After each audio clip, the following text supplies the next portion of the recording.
man. So let's talk about these Bucks. I'm gonna say something because I know y'all gonna bring. What are we gonna bring up, Marc? I know y'all love me. I was wrong. Yeah, I forgot about that. Right, yeah, no. See, I would. Okay, well then we ain't got to talk about that. See, I wouldn't even go there, but since you brought it up. For full disclosure, Bucks fans, look, I also work for ESPN, which stands for Entertainment Sports Network. So I'm trying to have fun. When you're somewhere where, like, you could say I did something Larry Bird did, I did something that Magic Johnson did. Yeah. Tim Duncan, Dirk Kobe, Kobe, probably Steph Curry, right? Very few people can say that they wore one jersey with one franchise. And if you look at all those guys, like, I don't know, that legacy in one place, man, is quite beautiful. Five-time All-Star Marques Johnson. Alongside Marques Johnson. What's up, everybody? Hey, this is the Here District, captain of this vessel. And I got my first mate, my number one son, Kris Johnson. What up? Talk to me. Let it rain, man. Let it rain. I guess I go, guess what? We're going back to teach on Friday.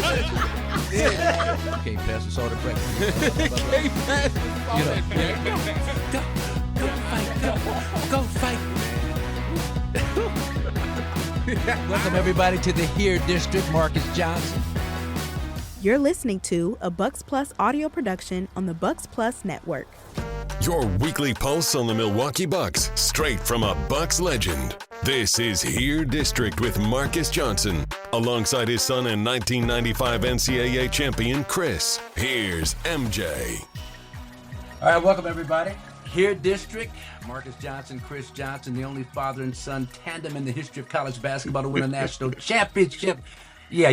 At the same school, UCLA. Hey, the Boozers trying to mess The other with guys you that won championships. Huh? But at the same school, Mark. The Boozers are trying to catch y'all. There they are. Oh, yeah. Yeah. I forgot about This may be the year. I talked to Carlos this morning, man. Y'all trying to get me by some company soon. Carlos and Cam. Man. All right, Kris, we got to milk that for as long as we can, another couple of weeks at least, right. Man. We got to get what we can out of it. But so, Marc Spears, senior NBA writer for Andscape, ESPN. Marc Spears has something that, man, I've been trying to get for the past few years now. He is a Hall of Famer, the Curt Gowdy Media Award. Marc, welcome to Here District, Marc. First of all, thanks for joining us, man. We always a pleasure. Always love having fun with y'all. But tell me about this Hall of Fame selection. Did you get the call from John? Why you start with that every time I come on, man? But was there? Man. I'm a writer. But was there any pins and needles? It's not like the one that you're getting. It's not the same. But they had me talk on Friday. You're gonna talk on Saturday. But did you get a call from John to leave at a certain appointed time saying, Marc, congratulations? I did. Okay. I ain't got buckets like you. Yeah, but see, I got 3 calls and they were all like, "Hey, sorry to that sucks. OG, sorry to tell you, man. Maybe next time you got enough." But anyway, I was just curious, kind of how they handled the Curt Gowdy meeting. My jersey ain't retired nowhere. But your ink pins are. Your pins are. But I'm just saying. Man. Is your jersey retired? Yeah, a couple. Yeah. High school, UCLA, NBA. Okay. Yeah. A couple of places. 3 places, right? 3. Yeah, 3 so far. We try to get them to retire. I was nice about high school. They still ain't retired my jersey. Me neither. I'm trying to get him to retire at Jesse Owens Park in South Central too, because I was MVP like 5 years running there. From the tinies all the way up to the midgets. So anyway, but that's a whole other story. I digress. But listen, man. Congratulations on all you're doing out there. And I guess you got a story for us though. We were talking like off air about the dunk. I was able to pull it off at 70 once again. You were saying you were talking about once I get hung, maybe it was time to hang them up. No, I'm saying I said keep going till you get hung. Well, I got hung. I'm saying I got hung a few times initially. It wasn't one take Marcus on the dunk, but you said you got a story for us about another great NBA player. I got a lot of obscure stories, and one of them was one time I visited military bases in Turkey, in Italy, in Bosnia with the Denver Nuggets. Okay, wow. This is I think it was like after 9/11, and it was myself, the Nuggets dancers, the mascot, George McLeod, Chris Anderson, and there was one other player. God, man, what's my boy's name? Played at Florida, dark-skinned brother. Kris, you should know this. He played for the Nuggets at Ops.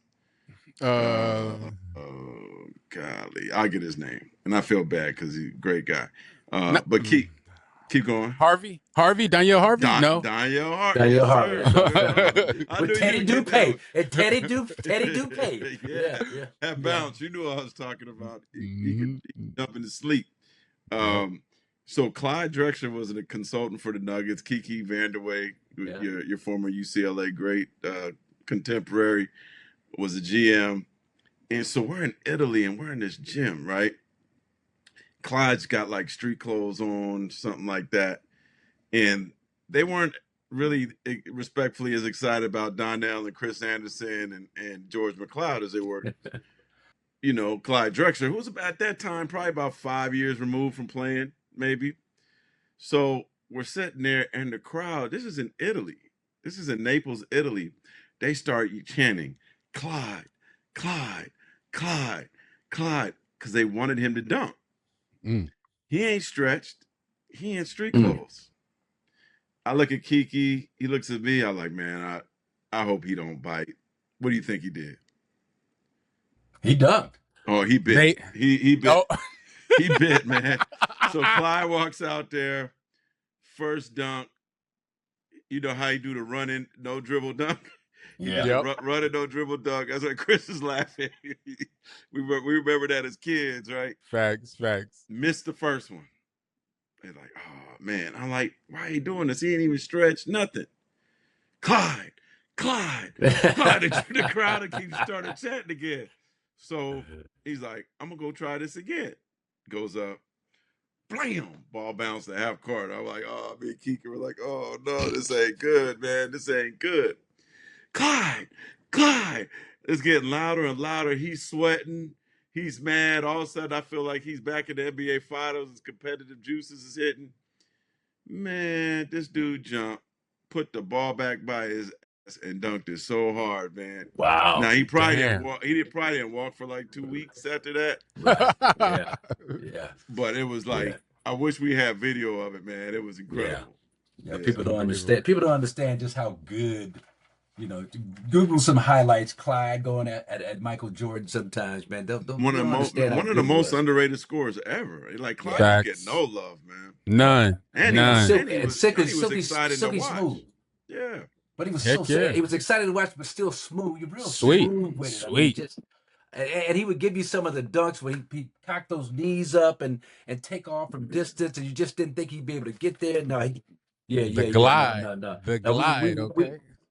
We made an all-star team together. My final all-star game in 1986. And he was, I think, maybe a first-time all-star, and he was giving me all these prompts. I was like, man, I wish I'd rub this. I'd kind of touch his legs, like, look, I wish I could transfer this over here right now. Let me have some of this that you got right now, man, because I was a big time favorite of his. But man, so let's talk about these Bucks. Marc, since we got you here, and you've written I'm gonna say something because I know y'all gonna bring. Go ahead. What are we gonna bring up, Marc? Man, I know how y'all do, man. Huh? I know y'all love me. I was wrong. Yeah, I forgot about that. Right, I would. Okay, well then we ain't got to talk about that. I wouldn't even go in there, but since you brought it up, get him, MJ. I had forgotten about that. Just temporary. I'm insanity. sure Monis would have tipped you off. Well, Monis definitely reminded us, and it just passed through my mind. I had forgotten about it, but you made a statement. I'm not here to I'm just happy y'all even watch me on TV. Oh, yeah, all day. Please. And respect, your opinion and the way things were shaking out. It wasn't like what you were saying was like just totally out of the blue, some crazy comment. Full disclosure, Bucks fans, look, I said that I thought Giannis had played his last game. I also work for ESPN, which stands for Entertainment Sports Network. So I'm trying to have fun. Right. Absolutely. But I actually did believe it. I think he's in a really interesting. I love Giannis. He's an amazing guy, and I don't know. It's hard for me to say somebody's higher than Kareem, or higher than you. Yeah. But well, Kareem. he's certainly the face of the franchise for a long time and brought y'all something you hadn't seen at the time. And I wonder, and this is being completely serious, like when in his conversations with Damian Lillard, did he realize that maybe the grass isn't always greener on the other side, right? Right. Like Dame, and I don't know that Damian Lillard's decision to go back or ability to go back to Portland was a shot at the Bucks. I just think he appreciated what that franchise meant to him, what being in Portland means to him. I never thought Dame seemed comfortable being away from Portland, being away from his family, his kids. Right. And I just wonder for Giannis, like, especially at this stage of your career, is the grass greener, right? Like, I don't think people realize it's funny. Like, well, you got to go somewhere else to win a championship. You know how hard it is to win a championship? Yeah, like, wherever you go. I think that's so underestimated. Like, one team could win. And you can have the right team, and then health comes or a bad matchup or only one. To win a championship, you got to have a great team. You got to be healthy. You have to have good matchups, and you have to have luck. Right? Yeah. And so I say all that to say that's not to say that potentially going somewhere else could aid those hopes. But when you're somewhere where, like, you could say, I did something Larry Bird did. I did something that Magic Johnson did. Yeah. Tim Duncan. Dirk Nowitzki. Kobe, probably Steph Curry, right? Yeah. Like, very few people can say that they wore one jersey with one franchise. And if you look at all those guys, like, it wasn't peaches and cream every season. Yeah. But if you ask all of them now, rest in peace, Kobe. If you ask them now, like, what that means to them that have just worn one jersey, like, I bet you if you go ask Tony Parker about that one season in Charlotte, I bet you he'd erase it if he could. Yeah. So I think that's the thing you almost kind of think about if Milwaukee could figure out a way to just put him, just not easy to put competitive players around him, get a high draft pick. I don't know, that legacy in one place, man, is quite beautiful. Well, and so we were talking about that a little bit, Marc, before you came on, in terms of that competitive personnel around Giannis. What's the kind of the one thing he needs? My take is kind of a Chris Middleton, like, big wing.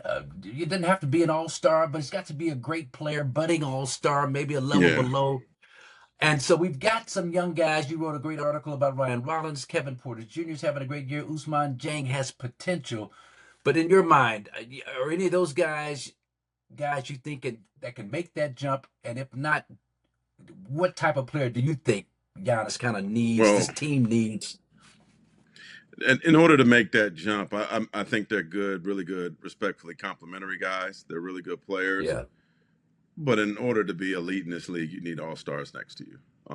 Right. Myles Turner, I think he'll have a brighter future. Hopefully those two could get some more time together. But I think in the backcourt, you always need a dog in the backcourt. In the wing position, you always need a scorer in the wing position. So this draft, I'm really curious about who they could get.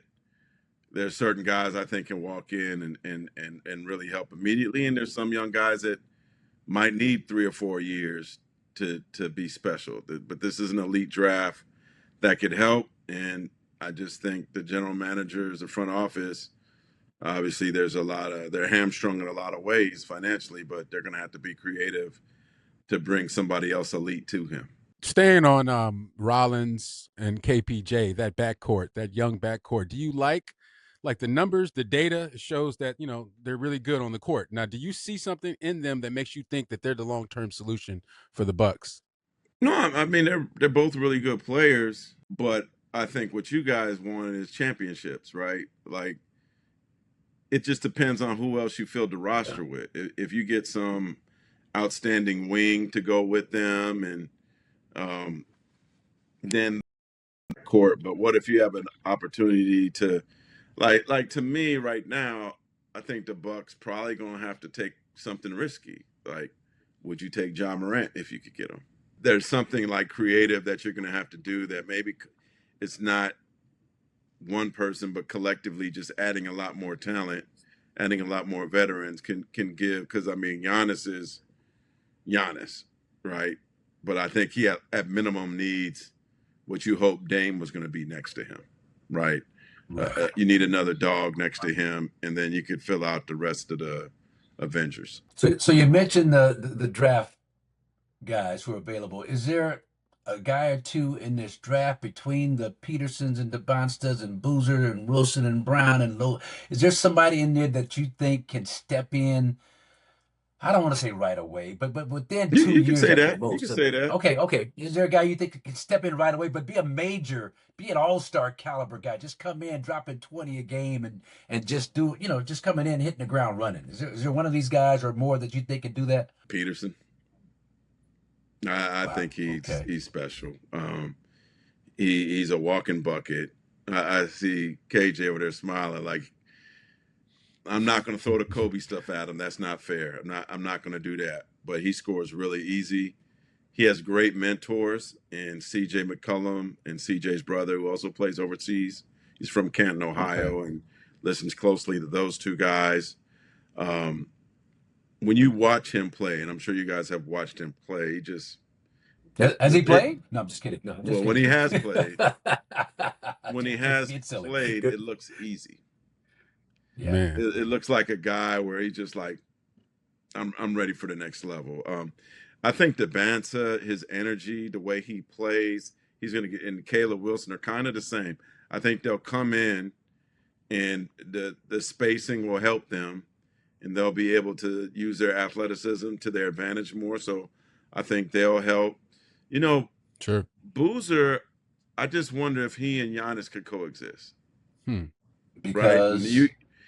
Because they're both really big guys that, spend time in the paint. But I think it's a good problem to have. Yeah. I think, I'm talking to Carlos. I'm giving you guys a hint on my story, but, he said whoever passes on him is going to regret it. Whoever passes on his son is going to regret it. And I think in terms of a guy that's going to be able to come right in and play right now, he'll be able to do that. I just also think that in this draft, there's just I think it's going to be a draft that has a Donovan Mitchell, so to speak, a Klay Thompson, a Kawhi, like somebody you pick 10, 11, 12, 5 years from now is going to be a star, right? And so this is a draft where even if the Bucks went like 8th or 10th, they might be able to nab somebody that could be really, really special. And this is what I love about these kind of drafts. Because I think the top 4 is written in. We know who they are, right? Right. Caleb, Debansa, Peterson, Boozer, right? But after that, there's still some really intriguing players. And this is when we see how good your scouting department is, right? Whether they should take Amen or whether they should take Tunde, your LA boy, playing at Bell. Like, whether you should maybe just go to Australia and get the Mexican kid, Karim Garcia, who I think is Scottie Pippen. Like, like there's some talent in this draft that goes deep, and somebody's going to land somebody at 10, 11, or 12 that 5 years from now, you're like, dang, he got picked that late? And that's just how good this draft is. Cameron Boozer. And Kris, we've kind of gone back and forth. You were really, really high on Boozer 2 months ago. You dipped a little bit, but when I watch him, man, I gotta say though, the thing that impresses me, guys, about Cameron, but he's a tough shot maker from different angles. I mean, on the move, through contact. Because I was trying to hate on him. I was just like, he's not jumping out the gym, he's not dunking on, just all this just jaw-dropping athleticism.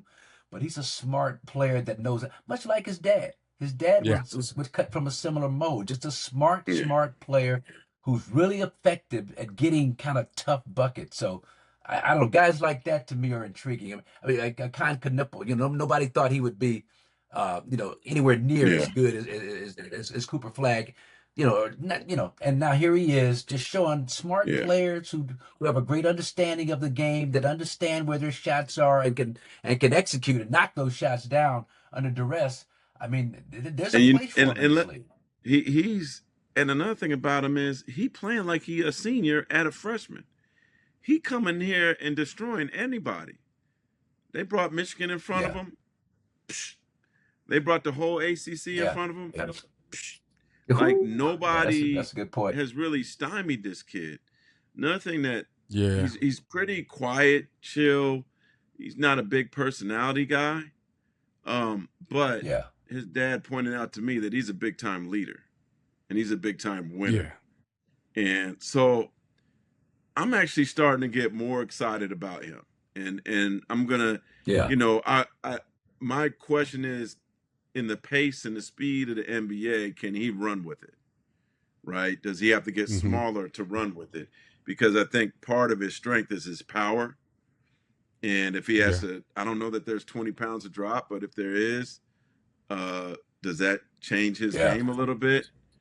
But you can make an argument that this season is the greatest season of any freshman in Duke history. Can you make an argument that this is the best season of any player in Duke history? It's been that good, and I think when it comes to picking, and he's sitting there, and you're like, dang, these three dudes before him got potential, right? AJ got this potential, and Caleb got potential, and Peterson got potential. But I know, right? What you're getting in Boozer. Yeah. Yeah, last thing on Boozer really quickly, guys. The thing that to me stands out the most about him is his kind of calm under pressure, his ability to rise to the occasion when Duke needs him the most. And he doesn't always have to be inside. I mean, if you watch him, second half of the season, he's out top running screen and rolls on game-winning plays. He's got the ball, Marc. You know what I'm saying? So, like, that speaks to the trust from Shire in him, and that speaks from, like, a different type of DNA. So that is the intangible that I identified about Carlos Boozer, about Cameron Boozer, that will translate immediately, I think, in year one wherever he gets drafted. Yeah. And I'll add this, too. I got blessed with some courtside seats when they played Cal. He's a big dude, man. I didn't know he was that. He's a big. How tall? Dude. Was he listed at 6'9"? Was he 6'9", 6'8", 6'9"? Was he listed? He's like, I'll say this because you in front of it every day. You sideline every day. So he's probably Wendell Carter size. Wow. That's nice. That's legit. And I'm talking about the width. Yeah, the shoulders and all that. Yeah. You know what I'm saying? Yeah. Like a lot of times in basketball, you gotta, like I tell people, you gotta buy. If you're gonna spend some money, go spend some money to see Wemby because you have to see it in person. You have to see it. Facts. But when I said that about Boozer, right? Like then you guys kind of lit up a little bit. You're like, oh, he is that big. He's a big dude, big, strong. Okay. I wouldn't want to fight him, cat. That's good. That's good. Good. Okay, that's good information. So, all right, let's go to that great article you wrote about Ryan Rollins, man. You got him to talk about some stuff, some S hitting the fan type stuff for him that he's never really opened up that much about or at all. I don't know if I've ever heard him discuss it. Yeah. How were you able to do that? And then what was your takeaway from talking with Ryan for that great interview you did with him? Ryan, I live in the Bay Area, and so the majority of the regular season games I go to by default are Golden State Warrior games. And so when he came, and he wasn't with the Warriors a long time, I got to know him a little bit, chopped it up with him a little bit, and just heard some, he came from University of Toledo, so there wasn't a lot I knew about him. But, so I wouldn't say I had a strong relationship with him, but there was a familiarity there. Yeah. And I guess I always say, maybe this is journalism 101 thing, like, and Monas will like this, you're a super producer, but there's always ways of asking people something when they had some kind of, roadblock or something disappointing. And I just asked him if he could just explain what happened. And basically what happened for people that don't know, was you had a guy that was basically a millionaire working for the Washington Wizards who got not arrested. He got caught stealing like little things from like silly stuff, right? Shoplifting, stuff that it wasn't like he needed it. It was like for sport. And it was something that he said, it kind of alluded to like something he had just done as a kid and done his whole life, and it caught up to him. And it was just silly that he was doing that. And he said it bit him in the ass. And so, but what happened since then, if he was in Washington, he'd just be another one of those young guys there, and it ended up, as in his words, a blessing in disguise that Washington waived him because of that incident, and he ended up in Milwaukee. And the one thing about Doc Rivers, man, Doc has the most haters. I love Doc Rivers, man. By far, yeah. I'll fight on the hill for Doc Rivers. He's done some great stuff for me. Since my days being around him when he was with the Celtics. And typical Doc, he's like, I didn't care what he did. How's he now, and can he play? Yeah. And Doc saw him practice with him a few times. He's like, this dude's in the G League? Nah, he need to be with us. Like, to Doc's credit, there was no preconceived notions. There was no, I'm going to hold this against this dude that he made this mistake. Right? He already dealt with enough embarrassment from it. Yeah. Doc just put his arm around him and gave him the ball and said, go. In a lot of ways, not that Rondo had a situation like that, but when he got Rondo was damaged goods.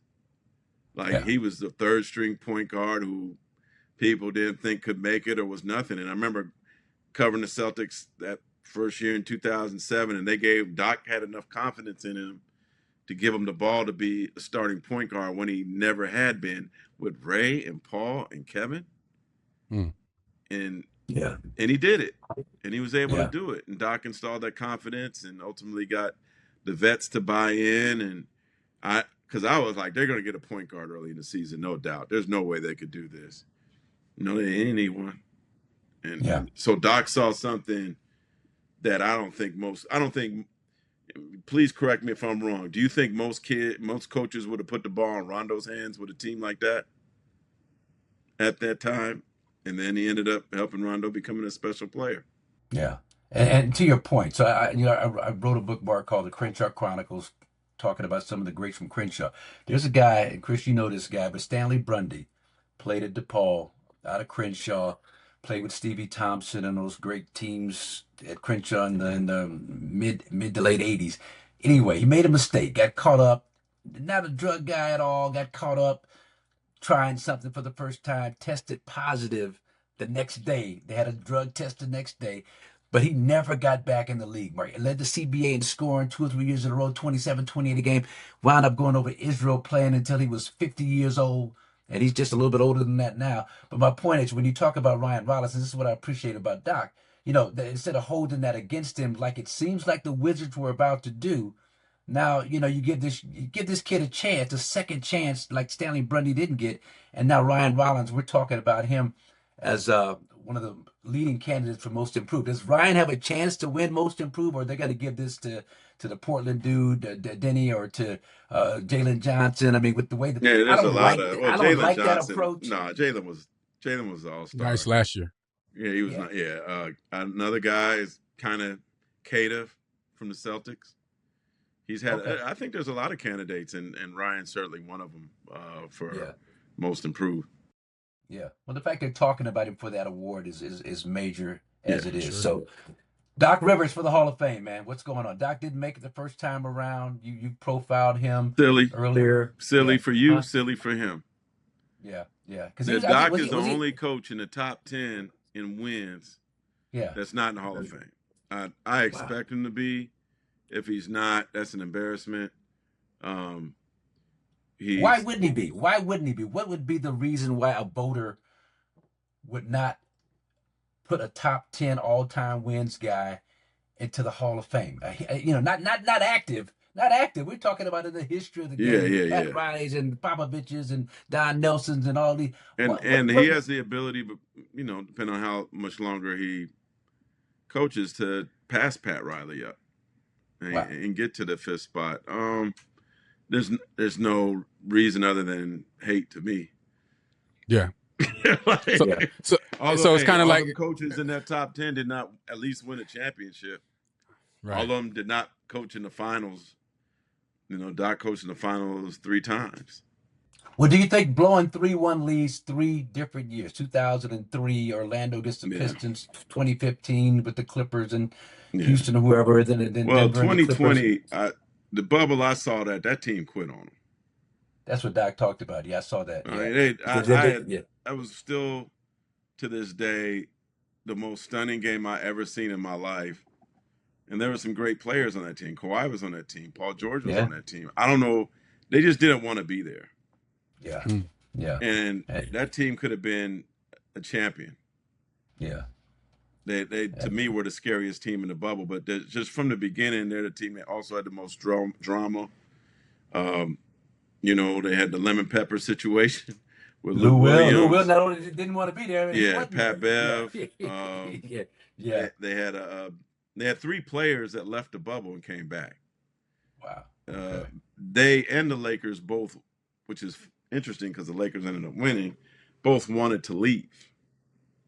Right. What all the other teams wanted to stay. Those 2 teams wanted to leave. So, for whatever reason, that team wasn't really invested in it. So I don't blame Doc or Ty Lue, because Ty Lue was one of the coaches too, for that. I think one thing that there was another team or 2 that, and I'm not caping for Doc,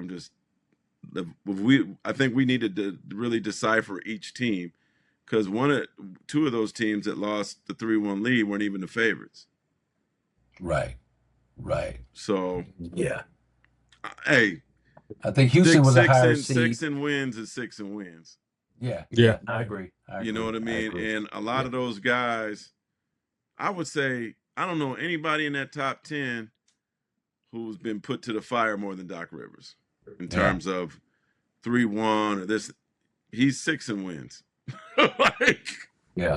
And he's got coach of the year, and he's been a championship coach. And if you look at the resume, some of the other guys, and I'm not going to call nobody out, but to me, it's silly and it's inevitable. And I know it's something that he really wants, and he'll get it. He'll get it this year. I'm pretty sure. I mean, he'll get it just based on everything you've talked about, and he keeps moving up that list. So I expect him to get in this year. And then just finally, Marc, kind of going around the league. Look, and I got to preface this by saying Bam Adebayo earns his money. He comes out, he plays hard, he works hard. But my son Josh came into the bedroom the other night like, Dad, Bam's got 63, 64. Turn the game on. I'm like, man, I'm gonna finish watching Abby Phillips, man. I'll see that. Not Abby. Not Abby. I feel you. You really like stressing yourself out. Abby's got a great crew on tonight, man. I'm watching that Abby right now. tonight, You're stressing yourself out. I'll see the highlights, man. Yeah. But no, but what's your take on that, man, in terms of Bam and the 83 and Kobe, and everybody's out here in LA is talking about Kobe is turning over in his grave because it's out of his wheelhouse. I mean, if it's Tyler Hero, I can get. Bam, it was just so unexpected based on his game and kind of who he is as a player. And what does he say about the Heat culture? Does it say anything about the Heat culture? One thing I'll say is Bam is an exceptional person. Yeah. Exceptional. Great guy. Absolutely. He only doing what the coach allow him to do. Right.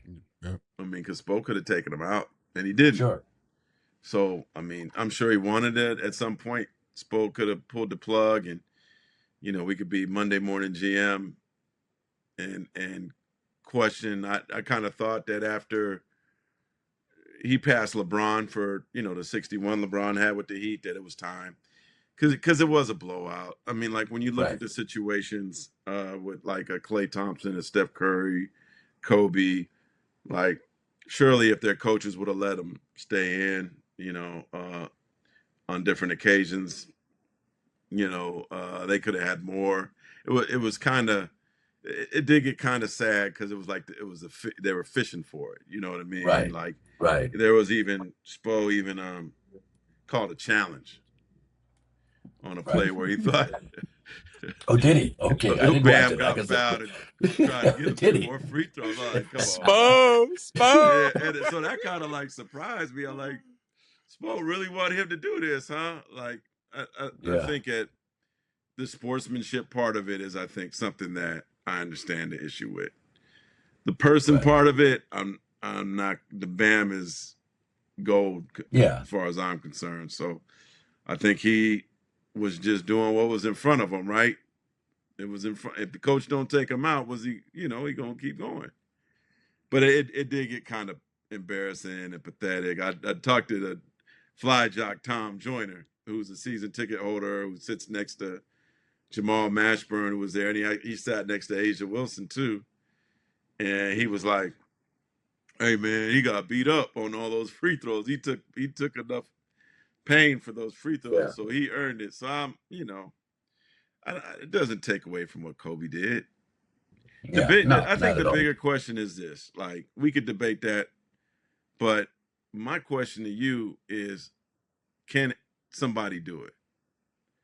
And the two names that come to my mind is Wemby and Giannis, because and you guys' basketball IQ is elite. People always think it's a guard that could do it, and I don't think a guard can do it, because who's going to allow you to like just go nuts 3-pointers like that, right? I think that's really difficult to do. You have to go, like Bam went to the free throw line 6 times, and still was short, right? Like, Wilt wasn't shooting threes, but you need somebody that could get to the line, score easy buckets inside, and shoot threes. Yeah. And to me, the best candidate to maybe going forward who could challenge it is Wemby. You don't think Luka? You don't think Luka could beat it? I just think it's too hard. He's already okay. When we say beat it, what are we talking about? 100? We talking about Wilt? What are we talking about? No, 100. Getting the Wilt. Like, I just think you have to have the ability, like, to get to the line a lot. And Luka can do that, and Shea could do that. But what are they going to hit for, like 23 pointers or something like that? Like, that's just, to me, the degree of difficulty for a guard is just so much higher. Like, they almost have to have like this perfect, like at some point, if you're killing it like that, you're going to get doubled at the 3-point line. Right. Like, so what are you going to be, like a movie and start?